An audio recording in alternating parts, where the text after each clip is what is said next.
I think the solution comes back down to family values, and that's a very difficult question to answer because it's across the entire spectrum, right? I do feel like it's almost a race to the bottom for men and women now in the modern society. I don't think women are being very good women. I don't think men are being very good men. And I think both of that is accelerating against each other, and it's a race to the bottom. How do you fix that? It's difficult. It's hard. And I still think one of the easiest ways to do that is God. I think if you bring back some degree of morality and some degree of standard to both sexes, I think things will start to get better. I can tell you right now, they talk about why does men not want to get married anymore. Men don't want to get married anymore. They come up with all these elaborate reasons. The main reason men don't want to get married anymore is because their girlfriend was with me for free. So why are they going to marry her? That's the bottom line of it. Why would you, a white dress means virgin. Marry who? A girl from the club who your friends have been with? Do you want to marry her? Like, when you remove all of the morality from life, you just end up in a scenario where the only possible logical move is to act without morals. Game theory, right? We sit there and we analyze things logically. If you're going to be, if all the women you meet are immoral, how are you going to act? Well, you act morally, you get wrecked. So how do you act? Immorally. It's a race to the bottom. We have to fix society as a whole, and it comes down to even the most basic things like female promiscuity, the most basic things like men sticking up for their last name, the most basic things like men having to be too honorable and too proud to be out of shape or be poor or not take care of a woman. I'm not just talking about women, I'm talking about men. Any woman who's with me, her life is fixed. That is my job. I'm Andrew Tate. I would be embarrassed to have a girl say, I'm Andrew Tate's girlfriend and have to work her job, unless she wanted to. She can do anything she wants. She's my chick. You can have anything. You run the world now. You're with the top G. Anything you want is mine. I'll take care of you in every single way, but you must take care of me. I take care of you financially and physically. You must protect me spiritually. You must do your job. It's a race to the bottom on both sides. And when you have two genders racing to the bottom and then a child is born, what do we expect from this child? Who's raising the child? The school? The TV? The internet? You trust these people? Look what they're injecting into them. So another thing that's very interesting. You talk about the 1950s, another thing that was different. In the 1950s, parents raised their kids. Who raises kids nowadays? School, internet, Twitch. How much time do you spend talking to your child compared to the programming they get from the Matrix? You're losing in terms of pure minutes. You're losing. You can't even control what your child sees in school anymore. You don't even know. And when you find out they do what they did in California, they're like, what? Most people don't even know this. You have children 15 years old, I've seen it on YouTube, arguing with their own parents, disagreeing with their own parents. The whole point of having children is to instill your values in them. I want my sons to be Andrew Tate. They must think and act and be like me. And for someone, I've had people say to me, what if they're not? If they're not, they're not. That's fine.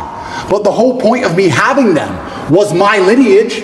That's the whole point of me suffering to raise them was my lineage. Why would I raise them to be anything other than what I believe I should be and they should be? That's the whole point of it, and I'm proud of that. I'm not going to sit and apologize for wanting my sons to be Tates. I'm not going to apologize for it. I don't care what the school wants them to believe. They believe what I want them to believe because they are mine.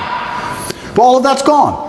So then we also talk about what's different between the 1950s and today. These kids are being raised by people who aren't their parents, and whoever's raising them clearly ain't teaching them anything good. It's teaching them, if you feel, act how you feel. You can't tell men that. It's dangerous. You can't tell men to act how they feel. You can't tell men to not have emotional control. You can't tell men to cry anytime they want. Because men don't just cry sad, they cry angry. They cry very angry. You don't want that. You have to teach them stoicism. You have to teach them all of these things. And it's all gone. So, okay, so let's stay on this. This is actually a very interesting topic we're in, from 1950s till today. So you're saying, if somebody is a Tate, if somebody is my wife, if somebody is my son, you're going to be doing this. I'm not going to let a teacher XYZ. Okay. Well, 85-90% of America doesn't have the money to be able to Correct. put them in a private school. Correct. Where right now is June. If you go on YouTube or Twitter and look at Pride Month, everywhere kids are coming to school. Parents, teachers got these pride stuff going on all over the place. Parents are like, look, I'd love to put them in a private school, but even some private schools are doing it right now. In Florida, there is a private school. It's known one of the best private schools out there. You know which one I'm talking about? I won't mention it. Starts with the letter P. People should know what it is, but they all know what I'm talking about. We have a party at our house, okay? And baseball. My son, so he's got a baseball. All the players are their parents. I'm talking to the parents. So, hey, meet one of the girls. So, what school do you go to? Oh, well, I was going to such and such school, but now I'm going to such and such school. Oh, really? Tell me why. The dad's like, yeah, it's just, reasons. He gets uncomfortable. Yeah. I said, no, really, tell me why. I'm curious. Well, I don't really want to get into it. I said, are you uncomfortable because it's political reasons? Well, yes. I said, well, let's just say you're safe to say it here. He says, am I fully safe? I said, what do I need to tell you for you to know you're fully safe? You're fully safe with us because you know my position. He says, fair. He says, we took him out because they started asking my daughter to do XYZ with pride, to write on this, and she wrote a letter, a paper that was opposing the opinion, and she failed the class because her opinion didn't match whatever they were saying, and boom. Now, so I said, what's going on with that private school? That school's $50 grand a year per kid, the one that's grooming. 50 grand a year per kid. There's an exodus from this school to go to other schools. So one, some parents don't have the option, Andrew, to say, you and I are not worried about it. I'm not worried about it, but the people I'm leading, they're worried about it. Absolutely. How do you fix it if you're that person without the resources you got? And that's another thing that's difficult, because I have two answers to this question. I have the arrogant answer, and I have the answer that I believe is helpful. I know the arrogant one, but give both of them. I'll give both. The one I actually believe is helpful. This is where I think things like we discussed earlier, like the Klan comes into effect, right? Imagine you had 18 kids from 6 or 7 parents, groups of parents, and everyone's living together. The family unit, the energy and the ethos and the merits of that particular clan is going to be so much stronger and difficult for the matrix to penetrate and break. Their best friends are the people they live with. The kids live with the other kids who believe the same as them. The parents all agree. When you're a clan, you're far more difficult to attack and assault. So I would say the first thing I would do if I was a parent of normal income, I would try and find other parents who agree with me and try and find other people who are ideologically sound, and I'd make sure that our children are friends and they spend the most time with each other, and I would try for us all to go on holidays together, and I would also put in conscious effort to try and deprogram. I don't think many parents say to their kids, what did you learn today?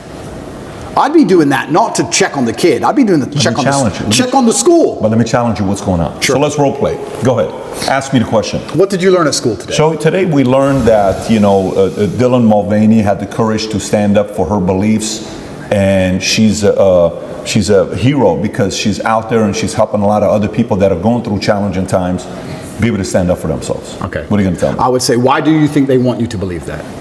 What do you mean that? Why do you think they want you to believe that? They've told you something. Yeah. I don't believe that's true. What they've done is lie to you. Why do they want you to believe that? Perfect. So say you now convince me I'm your son. Yeah. Great. I go to school tomorrow. Yeah. Ready? Correct. Now I'm in school. Correct. Hey, Miss Jones says, hey, Patrick, so tell me, so what did you think about this as this, you have to write this paper? Well, let me tell you, last night I was having a conversation with my dad, and my dad told me, why do you want me to believe that? Then comes the phone call. And then now you're cornered as a parent, and now what do you say to the school? Say I'm the school, role play. Correct. And I can't role play it by myself. It's difficult. It's difficult. And this is the exact point why you need a clan, you need a network, you need other parents. If I was a parent and my child was going to public school, I'd be extremely interested in finding other parents whose kids were going to that public school. Yeah, you have the PTA meetings, etc., but there has to be a degree of strength in numbers. It's hard. You can say homeschooling, that's the cop-out. But the other answer, the more arrogant answer to this, is actually an answer I gave after the subway incident. You know, in New York with the subway where they choked the guy and he died. I get asked all the time, Andrew, what would you have done in that scenario? It's a very difficult scenario. I mean, we can argue whether he choked him too long, whether he was trying to protect people. There's a bunch of arguments.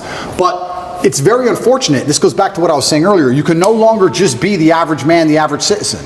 I insulate myself from so many problems with money. I know this is a terrible thing to say and people aren't going to like hearing it, but it's true. I never have to worry about some garbage on the subway. I never have to worry about, do I stand up and defend this woman or allow her to get attacked because they're going to put me in jail? I never have to worry about some fight on a plane because the ticket was $40. I never have to worry about my kid going to learn something they don't want to learn. I don't have to worry about any of this because money protects me, right? So when I say this, like if I have a girl and she's saying, all you do is work, you need to be a dad too. I'm being a dad by being rich. That's me being a dad. That's how I protect you all. I'll work 18 hours a day every single day. That's me being a dad more than almost anything, because that's how I protect you and everybody else from all this insanity. It's the only way to do it, because you need to be flexible. We're fully on the same page. I'm on the same page as you. I also went and made the money, so I get to pick and choose. What I'm talking about is a message, because the reality is not everybody is going to go out there and make the 10 a month or whatever you make. It's just not going to happen. The market's not set up that way. Quite frankly, not everybody brings that kind of value to the market to garner that kind of pay. You know that, I know that. Okay.